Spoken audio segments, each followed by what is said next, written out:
અંદર ઉપસ્થિત આરસીએમના આપણા જબરજસ્ત નાસિકથી બદલ સાહેબ, આરસીએમના તમામ લીડર મિત્રોને આપ સૌ સમય કાઢીને પધાર્યા, આપ સૌનું હું વંદન કરું છું. સાહેબે ખૂબ સરસ મજાની વાત કરીને આપણે જાજી વાતે નથી કરવાની, એમને શોર્ટમાં થોડુંક સાહેબ ખરપતવાર શબ્દ બોલતા હતા. ખરપતવાર એટલે શું ખ્યાલ?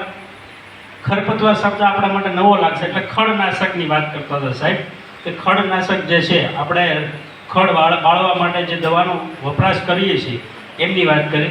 એટલે અમુક એવા શબ્દો ઘણા બધા હતા. સાહેબે ખૂબ સરસ મજાની વાત કરી કે જમીનની જે છે તંદુરસ્તી કેમ સુધારવી, ત્યાર પછી છોડ એમાં આપણે ઉત્પન્ન કરીએ તો એ છોડની તંદુરસ્તી કેમ વધે, અને છેલ્લે પાણી, અને એની સાથે દરેક માણસની તંદુરસ્તી કેમ વધે એની જબરજસ્ત વાત કરી. ખૂબ સરસ મજાના જે કાંઈ પ્રોડક્ટ અહીંયા છે એ આલતુ ફાલતુ પ્રોડક્ટ નથી, હું તમને એ વાત કરી શકું. કારણ કે માર્કેટમાં ઘણી જગ્યાએ વસ્તુ મળતી હોય ને તો ગમે એ વ્યક્તિ ગમે એ પેક કરીને મળતી હોય.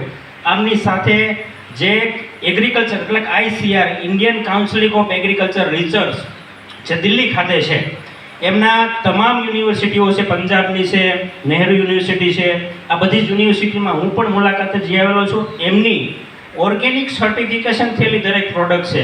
એટલે કે હાવ સિમ્પલ વસ્તુ નથી, એની માત્રા ખૂબ ઓછી છે પણ એનું રિઝલ્ટ ખૂબ પરફેક્ટ આવશે.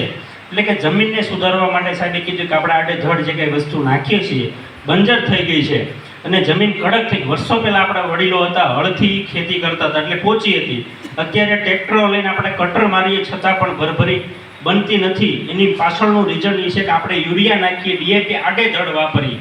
જ્યાં 15 કિલો વાપરવાનું છે ત્યાં 50 કિલો વાપરીએ, એને કારણે જમીન કડક થઈ ગઈ. એટલે કડક થાય એટલે શું, આપણે યુરિયામાં નાઇટ્રોજન નાખીએ પણ એની સાથે ક્ષાર આવે. 46% નાઇટ્રોજન હોય તો 54% ક્ષાર હોય, અને આ ક્ષારને કારણે જમીન જે છે કડક થઈ જાય.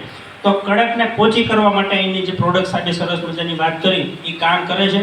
બીજું કે સાહેબે સરસ મજાની વાત કરી કે જમીનની અંદર પોષક તત્વો તો પડેલા છે પણ એને અવેલેબલ મૂળને કરાવવા માટે જે કાંઈ બેક્ટેરિયા જોઈએ એ બેક્ટેરિયા કઈ રીતે કામ કરશે. તમને એક નાનું તો ઉદાહરણ સમજાવું કે આપણને ગમે એટલી ભૂખ લાગી હોય, આપણી પાસે ઘઉંનો ઢગલો કે બાજરાનો ઢગલો હોય તો આપણે સીધા મુઠ્ઠી ભરીને ખાઈ નથી શકતા.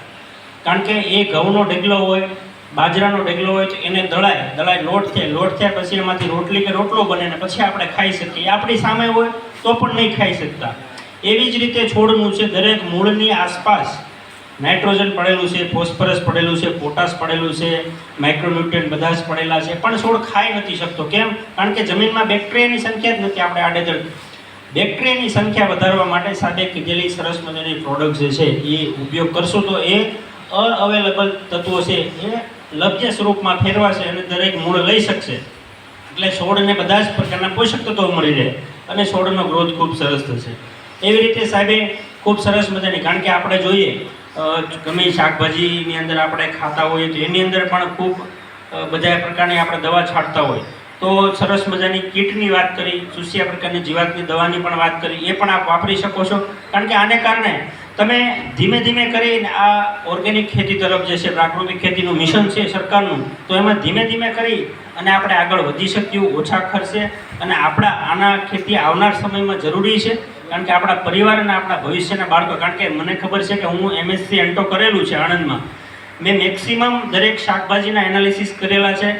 1 ગ્રામની અંદર ખાસી બધી દવાઓના અવશેષો જોવા મળે છે. કારણ કે ડૉક્ટર PG શાહ કરીને બહુ મોટા વૈજ્ઞાનિક હતા, એમની સાથે કામ કરેલું છે આણંદમાં. માતાના દૂધની અંદર બાળક જન્મે છે ત્યાંથી ઝેર પીવાનું શરૂ છે. એટલે આટલી બધી ઘાતક અસરો જે છે આપણે જે કાંઈ આડેધડ દવાઓ વાપરીએ છીએ એમની છે. માત્રા કરતાં વધારે સાહેબે સરસ મજાની વાત કરી કે 5% વધારે આપણે વાપરીએ છીએ. એટલે ખૂબ જબરદસ્ત સાહેબની મિટિંગ રહી. ઘણા બધા એવા પ્રશ્નો કદાચ હોય સમજાતા ન હોય તો આપણે ઇનડાયરેક્ટલી રીતે ગમે એની ટેલિફોનિક દ્વારા પણ આપ વાત કરી શકશો. અને આ ધીમે ધીમે કરીને શરૂઆત કરશો તો આપના માટે ખૂબ ફાયદાકારક છે, આપના બાળકોને આપણા તંદુરસ્તી માટે ખૂબ ફાયદાકારક છે. અસ્તુ વંદે માતરમ, જય જય ગરવી ગુજરાત.